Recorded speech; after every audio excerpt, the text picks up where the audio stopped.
Assalamualaikum dan salam sejahtera kepada semua pelajar Prinsip Perakaunan tingkatan 5. Hari ini kita akan sambung bab 3 Perakaunan untuk kawalan dalaman siri kedua.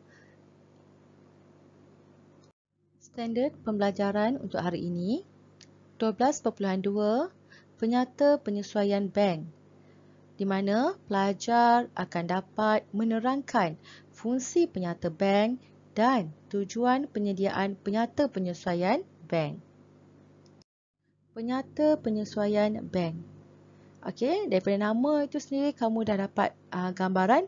Di sini bermaksud kita ingin membuat penyesuaian bank. Apa tu penyesuaian? Penyesuaian dah tentulah maksudnya padankan atau samakan. Bank. Okey, maksudnya samakan dengan apa yang dekat bank. Kalau untuk akaun mestilah kita nak samakan dengan rekod di bank. Okey, apa yang kita nak samakan dengan rekod di bank? Okey, kita nak samakan iaitu catatan atau rekod yang di dalam buku tunai perniagaan sama dengan rekod di dalam penyata bank. Ya, kerana kita akan simpan duit di mana kalau peniaga? Mestilah di bank. Okey. Jadi rekod di buku tunai mesti sama dengan rekod di penyata bank. Kalau buku tunai, pelajar-pelajar telah didedahkan di tingkatan 4 lagi. Apakah itu buku tunai, cara merekod dalam buku tunai, okey. Tapi penyata bank mungkin satu perkara yang baru untuk kamu. Okey, jadi cikgu nak terangkan dulu apa itu penyata bank, ya. Penyata bank merupakan satu salinan rekod urus niaga yang dihantar oleh pihak bank pada setiap akhir bulan kepada pemegang akaun semasa. Apa pula itu pemegang akaun semasa? Pemegang akaun semasa adalah pemegang.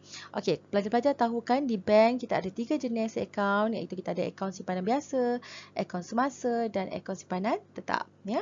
Okey, kalau kita sebagai individu yang bukan ahli perniagaan, ya, ataupun hanya untuk menyimpan wang, biasanya kita akan pilih akaun simpanan biasa, ya, ataupun akaun simpanan tetap kerana bilangannya lebih tinggi.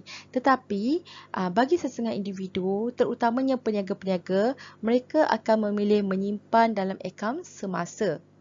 Okey, kenapa? Kerana pemegang akaun semasa diberikan kemudahan untuk menggunakan cek, ya, bagi urusan pembayaran. Maksudnya pemegang akaun semasa akan diberikan buku cek di mana setiap kali pembayaran mereka boleh menggunakan cek tersebut dengan syarat baki di akaun semasa mereka mencukupilah, ya. Okey, kenapa peniaga-peniaga ingin menggunakan cek ataupun memegang buku cek? Supaya kawalan tunai mereka lebih sistematik dan dapat mengurangkan risiko kehilangan dan penyelewengan tunai, ya, dalam perniagaan. Kenapa pihak bank mengeluarkan penyata bank kepada peniaga? Tujuannya adalah untuk menunjukkan ringkasan urus niaga yang dilakukan oleh peniaga setiap bulan, ya.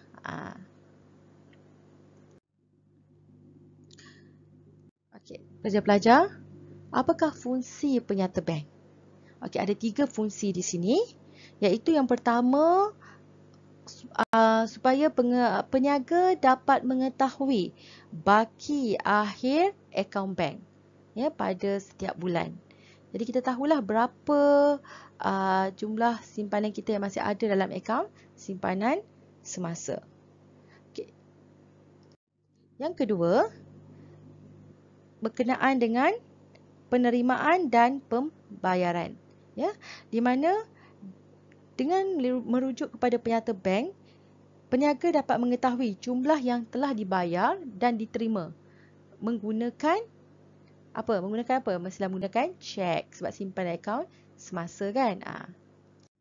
Okey. Yang ketiga, untuk menyemak dan membandingkan. Okey, nak semak dan bandingkan dengan apa? Nak semak sama ada urus niaga tersebut benar-benar telah dibuat, ya. Dan satu nak membandingkan dengan apa? Seperti yang cikgu cakapkan tadi, nak dibandingkan dengan buku tunai perniagaan. Adakah rekod buku tunai perniagaan sama dengan penyata bank?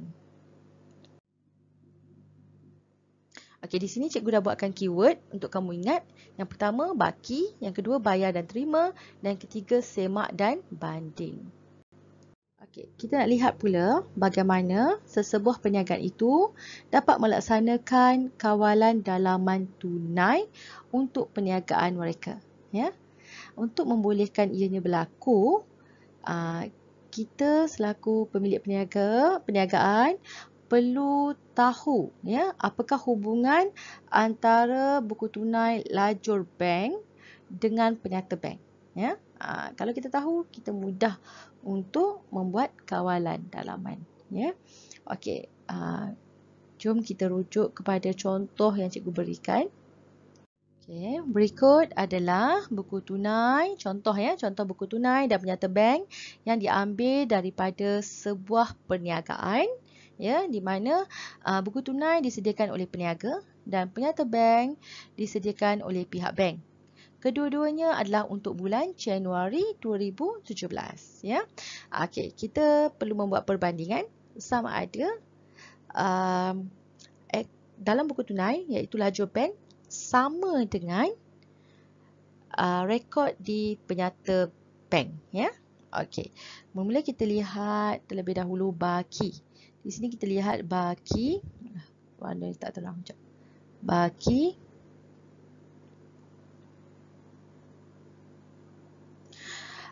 dalam buku tunai sebanyak 3,500 ya. Manakala dalam penyata bank kita lihat baki ya, iaitu 3,500 juga. Di situ menunjukkan samalah ya. Seperti yang cikgu cakap tadi, butiran di buku tunai di sebelah debit mestilah sama dengan di sebelah kredit ya. Kalau dalam penyata bank dia tak ada debit, dia letak baki tu terus di bahagian baki lah, dia tak akan letak di sebelah kredit. Tapi kita faham bahawa di sebelah kredit lah ni ya. Okey. Seterusnya kita lihat pula catatan di sebelah kredit buku tunai menunjukkan pembayaran yang dibuat dengan cek ya. Catatan ini mestilah sama dengan catatan di sebelah debit penyata bank. Kita tengok sekarang sama ke tidak. Ya, kita lihat di sini untuk nombor cek 407762 ya, sebanyak 260. Kita lihat sini. Nombor cek 407762 260 di sebelah debit. Manakala di buku tunai sebelah kredit. Okey, sama. Okey, sama. Okey, next. Untuk cek yang kedua 407763 407763, okey. Di sini di sebelah kredit 100, di sini di sebelah debit 100. Okey, sama. Okey, next perniagaan Hong. Okey, 407764, di sini juga 407764. Di sini di sebelah di sebelah kredit 540, di penyata bank di sebelah debit 540. Okey, betul, sama. Kemudian nombor cek yang seterusnya 407765, 407765 sama dan dia punya amount juga sama. Okey. Di sini menunjukkan catatan di sebelah kredit dalam buku tunai sama dengan catatan di sebelah debit penyata bank. Okey. Seterusnya kita lihat pula catatan di sebelah debit buku tunai mestilah sama dengan catatan di sebelah kredit penyata bank ya. Kita lihat satu-satu. Okey. Muhaimin ya, kita tengok Muhaimin ni iaitu jualan 1,200. Di sini ada 1,200. Dia tulis sini sebagai deposit. Dalam bank dia tidak akan tulis jualan lah ya. Dalam perniagaan kita akan tulis jualan. Tapi bila dalam bank dia akan hanya ada deposit atau cek. Sebab bila deposit tu maksudnya kita masukkan wang lah sama dengan bentuk cek. Kalau dia tulis cek maksudnya kita buat pembayaran. Okey, seterusnya kita lihat pula Casey Hong ni di sebelah debit 300. Di sini juga ada 300. Cikgu terlepas satu ni. Muhaimin 700, di sini juga 700. Jadi kita lihat di sini di sebelah debit buku tunai semuanya sama dengan di sebelah kredit penyata bank. So kalau sama, sepatutnya nanti kita akan dapat baki di dalam buku tunai mestilah sama dengan baki di dalam penyata bank ya. Baki dalam buku tunai adalah sebanyak berapa? 4,000 yang dibawa ke bulan depan, iaitu 4,000. Kita lihat baki akhir penyata bank juga adalah 4,000. Jadi di sini menunjukkan tiada perbezaan. Semua urus niaga yang direkodkan di laju bank dalam buku tunai adalah sama dengan yang direkodkan di dalam penyata bank. Okey, dah selesai. Tapi bagaimana pula sekiranya berlaku baki akhir buku tunai dan baki akhir penyata bank tidak sama? Apa yang perlu kita buat? Di sinilah kita perlu menyediakan apa tajuk kita hari ini? Penyata penyesuaian bank.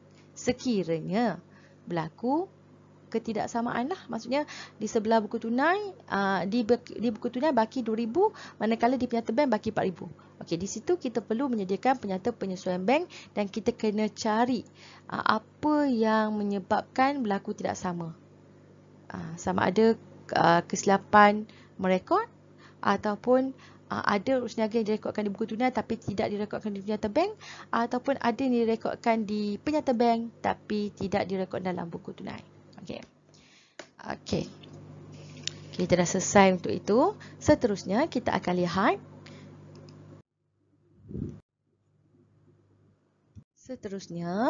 lihat apakah tujuan penyediaan penyata penyesuaian bank. Yang pertama, untuk mengenal pasti butiran yang menyebabkan berlakunya perbezaan antara baki akaun bank di buku tunai dengan baki di penyata bank. Yang kedua, untuk mengenal pasti ketepatan catatan di buku tunai. Dan yang ketiga, untuk menyelaraskan baki akaun bank di buku tunai dengan baki di penyata bank. Okey, kita dah selesai untuk tajuk hari ini, iaitu kamu telah mengetahui apakah itu penyata bank. Kamu juga telah tahu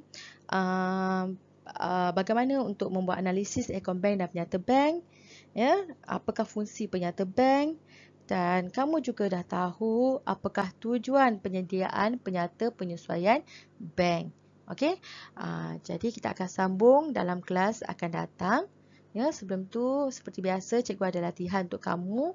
Jawab dalam buku latihan dan ambil gambar, hantar ke Google Classroom untuk tujuan pentafsiran bilik darjah. Cikgu nak nilai untuk tahap penguasaan kamu. Okey.